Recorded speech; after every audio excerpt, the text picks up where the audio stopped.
Marjan Hussein Marjan. Hii movie imeanza mapema sana.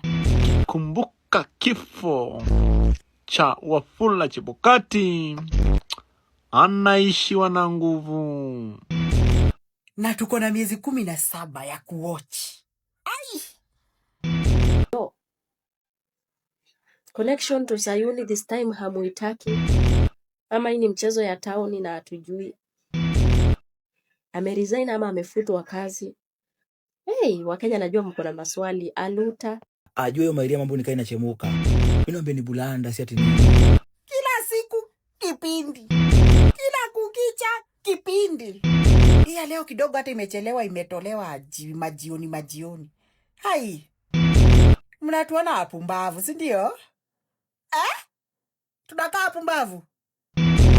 Hata mtuone wapumbavu aje. Tuko na kura.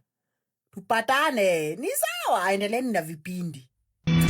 Walifikiria watamtumia bwana Hussein Marjan, the IEBC CEO, kurig election. Yeye ameamua damu ya Wakenya haitakuwa mikononi mwake.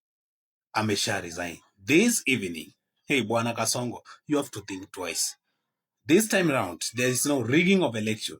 Ile ingine ulikuwa unataka kutumia Chiloba. Hey.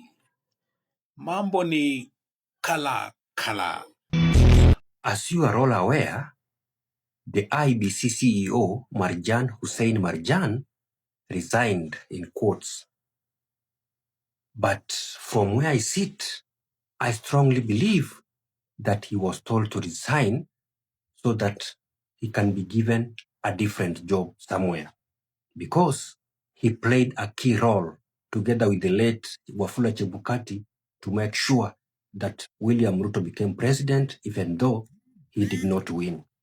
We all understand that since Marjan Hussein Marjan participated in making William Ruto president, and now he is out of office, trust me, very soon the President William Ruto is going to appoint him to a different role.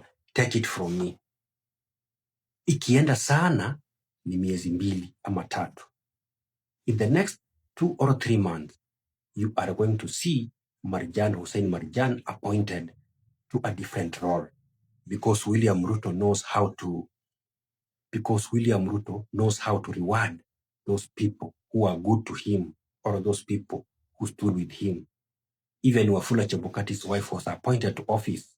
She is currently a government official. Mchezo wa town tunaujua sana. What are some of the reasons why Marjan Hussein Marjan was forced to resign? Number 1, external pressure. We understand that majority of Kenyans, especially those ones in opposition, didn't have trust or don't have trust with anyone associated with Wafula Chebukati the late. They had lost confidence in this gentleman. And this gentleman was among those people who are not ready to listen to the 4 commissioners who are removed from office because they differed with the 2022 elections. Number 2, procurement issues. Just like his predecessors, James Oswago and Esther Chiloba, it seems that this position, the CEO position in this electoral body, has some issues with procurement. They steal money when they are doing that process of procurement. Maybe when they procure Kim's kit and other operations within the commission. And then number 3, bad working relations between him and the new commissioners. We understand that the new commissioners were sworn into office and all of them are new, including the chair, except him. So because they were unable to read from the same page, that is why they decided to let him go. And then finally, the chairman of IEBC is working so hard to win the confidence of Kenyans and the opposition. Remember, opposition are accusing the current chair being the puppet of the president because he was working under Josphat Nanok, the former Turkana governor. Wanasema alikuwa mtu wake wa mkono. So even, in fact, majority of Kenyans don't even know the name of the current IBC chairman. And even so many people, even the working class, they don't really understand. They don't really know who this guy is. And now he wants to prove to them that I am somebody you can trust. Maybe he doesn't want to be blamed like his predecessors, because we understand what happened to Kivuitu, we understand what happened to Wafula Chebukati. So he's young, he wants to live longer. And to live longer is to do justice. And to do justice is to give people the president of their choice without interfering and giving them who they don't want. Thank you very much, ladies and gentlemen. If you are watching me for the first time, please like this video and follow this channel. I'm Honorable Don Roger. Hakobishiman Selector. Top ranking DJ.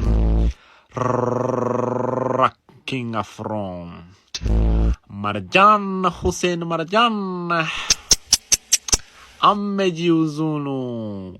Na kipindi ni cha lala salama. Lest we clean up IEBC before the next general election, we will not have a free and fair election. Unless huyo Marjan atolewe, the CEO, na ile timu yake kutoka Venezuela wanaitwa Smartmatics, we will not have a free and fair election.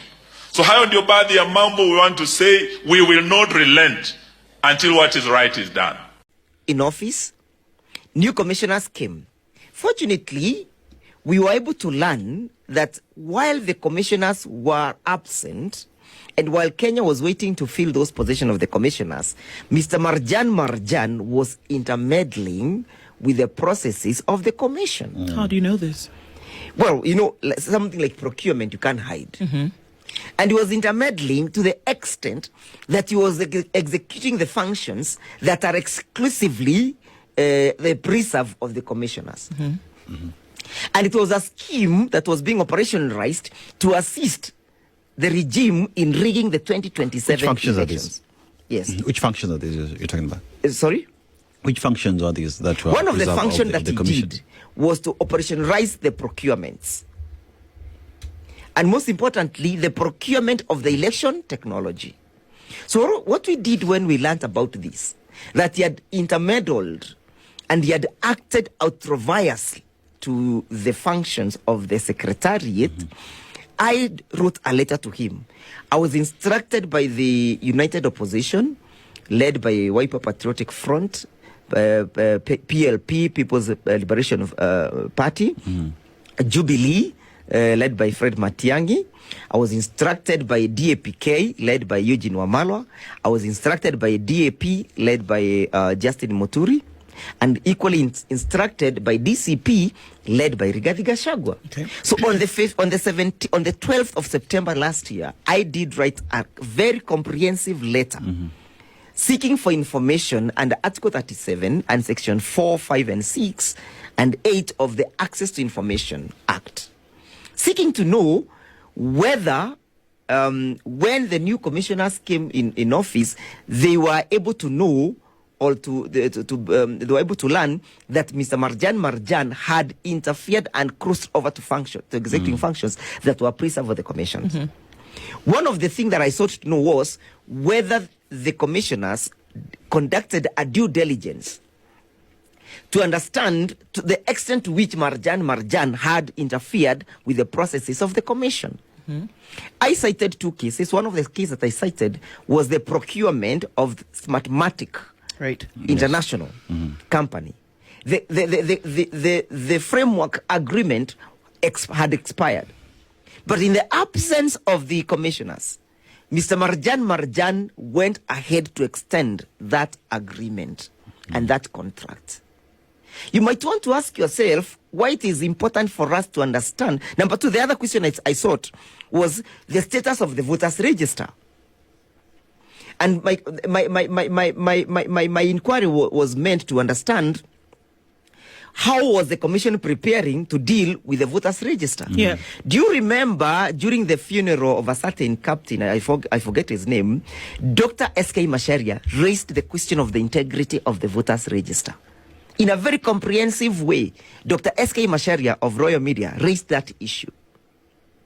Now, we wanted to know to what extent or how many times can a voters register be audited, and can this audit interfere or affect the integrity of the register? And how many times must it be registered so as to retain its original form and status? Because you understand, if something suffers many amendments or many audits, it changes its character, its status, it is basically meant to change. Of course, it changes. If they say if something is whole, and you alter it even in the slightest part, the thing ceases to be whole. Absolutely. But was there any kind of objection to that which you laid by Marjan himself? Marjan did not reply to my letter. Okay. Yeah.